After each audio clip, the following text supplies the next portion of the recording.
प्रणाम मित्रों, आज आपके समक्ष एक बार फिर प्रस्तुत हुआ हूँ एक महत्वपूर्ण आलेख लेकर। जो आलेख संबंधित है आप अपनी उम्र कैसे बढ़ा सकते हैं और परलोक को कैसे सुधार सकते हैं, और परलोक को सुधारने के साथ साथ आप अपने इच्छित योनि को प्राप्त कर सकते हैं अथवा प्रभु चरणों का आश्रय ले सकते हैं और इस सुख दुख के चक्कर से मुक्त होकर आनंद को प्राप्त कर सकते हैं। लेकिन दोस्तों, इससे पहले मैं इस विषय को आगे बढ़ाऊं, इस विषय को आगे बढ़ाने से पहले मैं एक कुछ बातों का जिक्र करना चाहूंगा, क्योंकि जिस बात के आधार पर मैं यह कह रहा हूं कि आप अपनी उम्र बढ़ा सकते हैं, वह हमारी महान पुरातन संस्कृति का फल है कि हम उसका अनुकरण करके अपने जीवन को आनंद विभोर कर सकते हैं। लेकिन जो पाश्चात्य संस्कृति की ओर हमारे विशेषकर नौजवान अनुसरण कर रहे हैं, और अगर हम अपनी पुरातन सभ्यता का कोई एक एक्ट ऐसा करते हैं तो वो हमारा मजाक उड़ाते हैं, जिससे अत्यंत दुख हमें होता है और ग्लानि का अनुभव भी होता है। लेकिन मैं आपसे यही आग्रह करूंगा, हमारी संस्कृति विश्व में सबसे प्राचीन और सबसे वैभवशाली और हम कदम कदम पर हमें सुख की ओर ले जाने वाली, आनंद की ओर ले जाने वाली है। तो दोस्तों, इस आलेख और इस तथ्यों पर आधारित इस आलेख को मैं आगे बढ़ाने की कोशिश करूंगा। हमारा यह शरीर पंच तत्वों से मिलकर बना है, जिसमें पंच तत्व हैं अग्नि, पृथ्वी, जल और आकाश।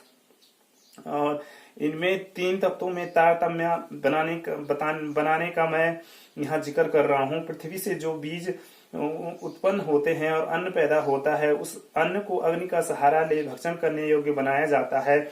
और आकाश का वास्तविक अर्थ होता है आकाश अर्थात अवकाश, अवकाश अर्थात खाली। अर्थात जो अन्न हम खाते हैं, वह जो वनस्पतियां, पेड़ आदि जो होते हैं, हमारे द्वारा खाया गया वह अन्न कुछ मल के द्वारा ऊर्जित होकर तथा कुछ शरीर के चलाने के लिए आवश्यक ऊर्जा को संचित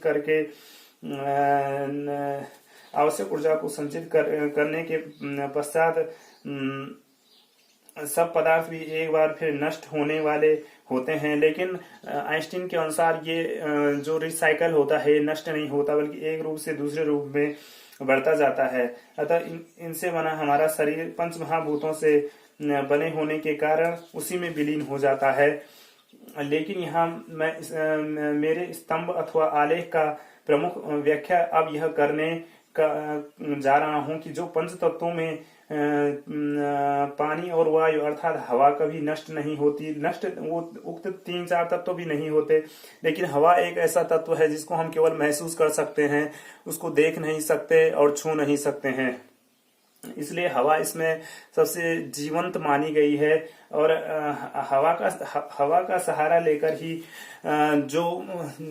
जिसका मैंने जिक्र किया था, हम अपनी उम्र बढ़ा सकते हैं। और अगर हम इतना भी जान लें कि हम अगली योनि में अपनी इच्छा अनुसार जाएंगे, तो यही तरीके से हम अमरता ही मानेंगे। अमरता से भी उच्च कोटि हो सकती है।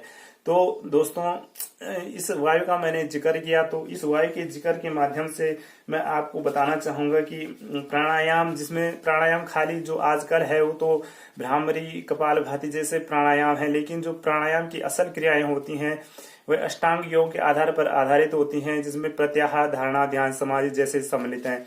तो दोस्तों, इसमें लास्ट स्टेज जो आती है वो समाधि की आती है। तो समाधि में जाने के पश्चात जो योगी होता है वह अपने परम सुख का अनुभव कर लेता है। तो हम आपको मैं एक उदाहरण के तौर पर देना चाहूंगा। यदि आप हमेशा धीरे धीरे यह नियम बनाएं कि आप अल्पाहार करें। अल्पाहार करने से पहले आप नित्यक्रम से जैसे वर्जित समझें, वर्जित हो करके, और उसके पश्चात प्राणायाम की सारी क्रियाएं करके, और मैं केवल एक ही क्रिया को बताना चाहूंगा। धीरे धीरे उसको बढ़ा करके आप उम्र को केवल लंबी कर सकते हैं। मैं इतना ही बताऊंगा और इतना ही बताने की कोशिश कर पाऊंगा। और फिर बैठ करके आपका पेट जितना खाली रहेगा और जितना आप में तरोताजगी होगी, उतना आप थोड़ा सांसों को केंद्रित करके और धीरे धीरे सांसों को 2 मिनट, 3 मिनट, 4 मिनट, 5 मिनट ऐसे बढ़ा करके जैसे जैसे आप बढ़ाते जाएंगे, तो मैं ये संकल्प शक्ति के द्वारा ये बता सकता हूँ कि जितना आप बढ़ाते जाएंगे उस सांस रोकने की क्रिया को, आपका जीवन उतना बढ़ता ही जाएगा। लेकिन इसमें अल्पाहार, संयम और धीरे धीरे आप अगर कोई सिद्ध योगी हो तो केवल पानी और वायु पर ही जीवित रहते हैं। लेकिन दोस्तों, गृहस्थ जीवन में इस प्रकार रहना बमुश्किल है। लेकिन जैसे हमारी प्राचीन परंपरा में वानप्रस्थ जीवन का आरंभ लगभग 50 साल से माना जाता था, तो वैसे ही हम भी अगर 50 साल तक अपना गृहस्थ जीवन लगभग पूर्ण करके ऐसा कोई यथोचित स्थान पाकर हम भी अगर ये क्रियाएं दोहराएं, क्योंकि हमें पहले दोहराने का मेरा मतलब इसलिए है कि पहले हमने कर रखा है थोड़ा बहुत अर्जित, क्योंकि हमने वायु रोकने का प्रयास तो हम कर ही सकते हैं, तो इस आधार पर हम अधिक उम्र जी सकते हैं। और वहां फिर जब हमें हर चीज से छुटकारा मिल जाएगा तो हम केवल इसी साधना और प्रभु प्रेम और प्रभु का गुणगान करने और प्रभु की भक्ति में लीन रहने के कारण जो समाधि की अंतिम स्थिति है उस तक पहुंचकर हम एक स्थिति ऐसी आती है कि जहां पर हमारे द्वारा बुरे कर्म भी होते हैं, मन वचन कर्म से तो बहुत ज्यादा होते हैं, तो उन बुरे कर्मों का एक स्थिति वहां पे हमें उतनी वेदना मिल सकती है। लेकिन वो स्थिति मैं बता नहीं पाऊंगा, यहाँ बताना उचित तो होगा, लेकिन बताने के लिए ये प्लेटफॉर्म मेरे लिए काफी नहीं है। अगर काफी है भी, लेकिन उसके लिए विस्तृत विवेचना करनी पड़ेगी।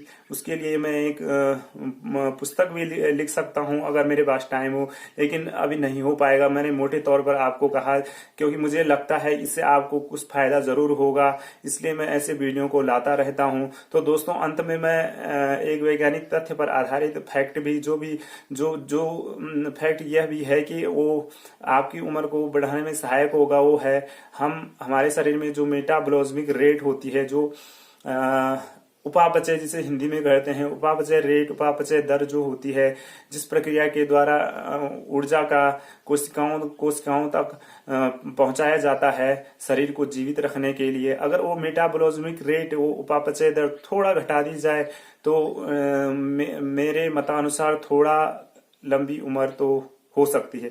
और इसके एक पहलू के अनुसार एक बात यह भी है कि जो आदमी काम ज्यादा करते हैं, शारीरिक श्रम ज्यादा करते हैं, और शारीरिक श्रम ज्यादा करने के बाद उनको उतना ऊर्जा नहीं मिल पाती है, लेकिन फिर भी वो लगे रहते हैं, तो ऐसे व्यक्तियों का जो जीवन काल होता है, जो जीवन अवधि होती है, वो बहुत ही कम होती है।